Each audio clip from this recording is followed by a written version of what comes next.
यह फिल्म जू ऑन यानी द ग्रज से भी ज्यादा डरावनी है, ऐसी कि इसे देखकर तो भूत भी डर से मर जाए। ताइवान में एक बहुत पुरानी प्रथा है जिसे सोंगशा कहा जाता है, यानी मृत व्यक्ति की दुष्ट आत्मा को विदा करने की रस्म। कहते हैं जो लोग फांसी लगाकर मरते हैं उनकी आत्मा बहुत क्रोधित और प्रतिशोध से भरी होती है। मरने के बाद वे भूत बनकर फिर से धरती पर लौटती हैं और किसी जीवित व्यक्ति को अपना स्थानापन्न बनाने की कोशिश करती हैं। ऐसी आत्माओं को शांत करने के लिए तांत्रिक लोग सोंगशा का अनुष्ठान करते हैं। वे उस व्यक्ति की फांसी की रस्सी को मांस के गोले की तरह बांधते हैं और उसे नदी के किनारे ले जाकर जला देते हैं। कहते हैं इससे उस आत्मा की पीड़ा और बदला शांत हो जाता है। लेकिन इस अनुष्ठान के दौरान किसी भी आम इंसान को वहां दखल देने की अनुमति नहीं होती। अगर कोई बीच में आ जाए तो वह आत्मा उसके पीछे पड़ जाती है और उस व्यक्ति का जीवन विनाश में बदल जाता है। इसी समय शाओयिंग नाम की एक लड़की अनजाने में उस सोंगशा के जुलूस के बीच जा पहुंचती है। वह दिन उसका और आकांग का शादी का दिन था। उनके विवाह के बगल में ही सोंगशा का कार्यक्रम चल रहा था। शाओयिंग बाहर की थी, उसे इस परंपरा की जानकारी नहीं थी। वह ऊंची हील पहनकर शराब के जाम के साथ मौज मस्ती कर रही थी। तभी अचानक एक नशे में धुत बूढ़ा आदमी शादी के हॉल में घुस आया और आकांग पर गुस्से से चिल्लाने लगा। शाओयिंग हैरान रह गई और पूछने लगी, यह सोंगरोजोंग क्या होता है? पर आकांग ने चुप रहने को कहा, क्योंकि ऐसी बातों को शादी में बोलना अशुभ माना जाता है। लोगों ने बूढ़े को बाहर निकालने की कोशिश की, पर गलती से उसके नाक से खून बहने लगा। शाओयिंग ने टिश्यू लेने के लिए मुड़कर देखा तो दूर एक लाल कपड़ों में औरत खड़ी दिखी। वो बहुत दूर थी, इसलिए उसका चेहरा साफ नजर नहीं आया, पर उसकी ठंडी और तेज नजरों ने शाओयिंग के रोंगटे खड़े कर दिए।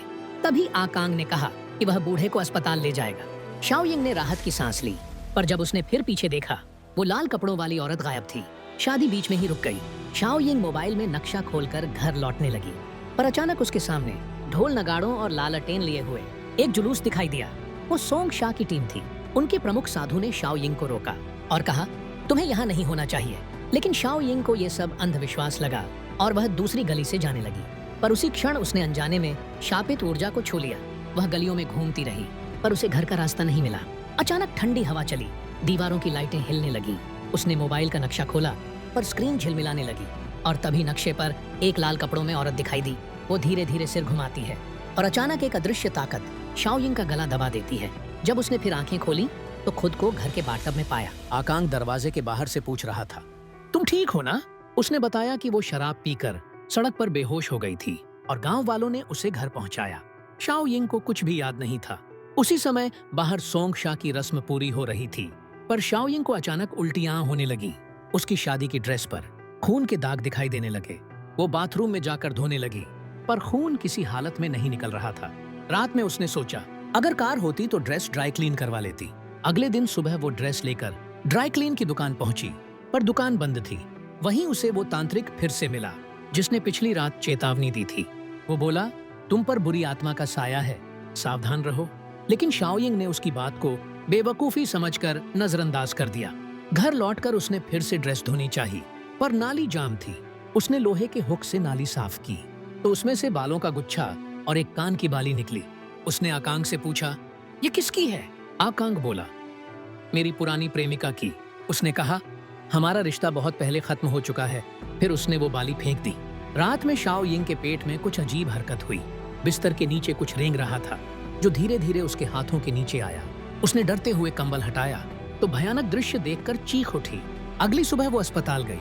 डॉक्टर ने कहा, आप गर्भवती हैं। शाओयिंग हैरान रह गई। वो बोली, ये कैसे हो सकता है? हम तो हमेशा सावधानी बरतते थे। आकांग बहुत खुश हुआ, पर शाओयिंग के चेहरे पर सन्नाटा था, क्योंकि उसे अपना अतीत याद आ गया। एक बार जब वो गर्भवती हुई थी, उसका प्रेमी उसे छोड़कर भाग गया था और उसे अकेले ही गर्भपात कराना पड़ा था।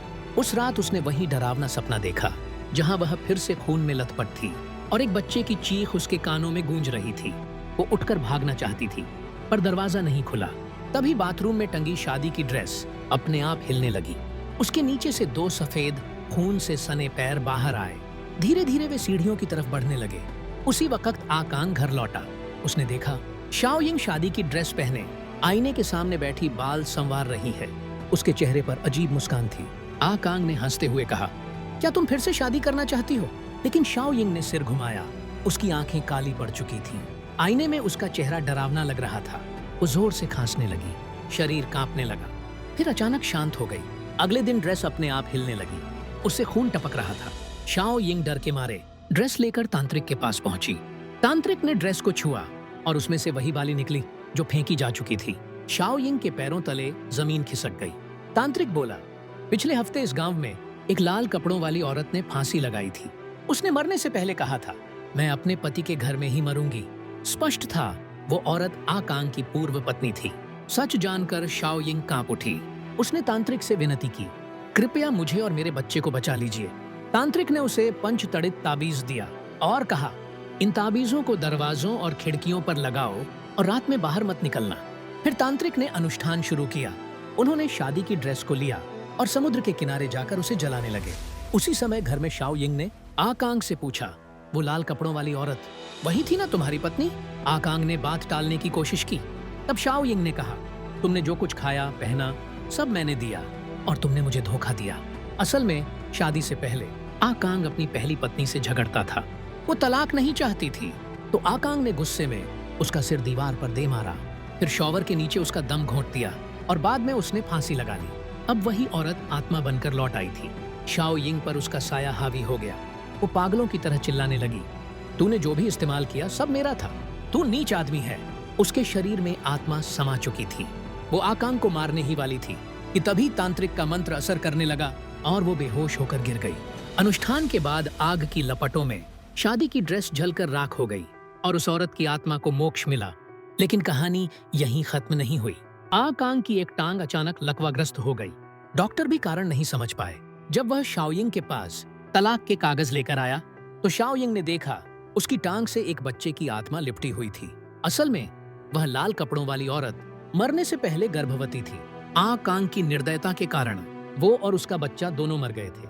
सोंग शा से सिर्फ औरत की आत्मा गई थी, पर बच्चे की आत्मा अभी भी आकांग से बदला लेने के लिए धरती पर थी और शायद बहुत जल्द वो न्याय पूरा करने के लिए लौटेगा।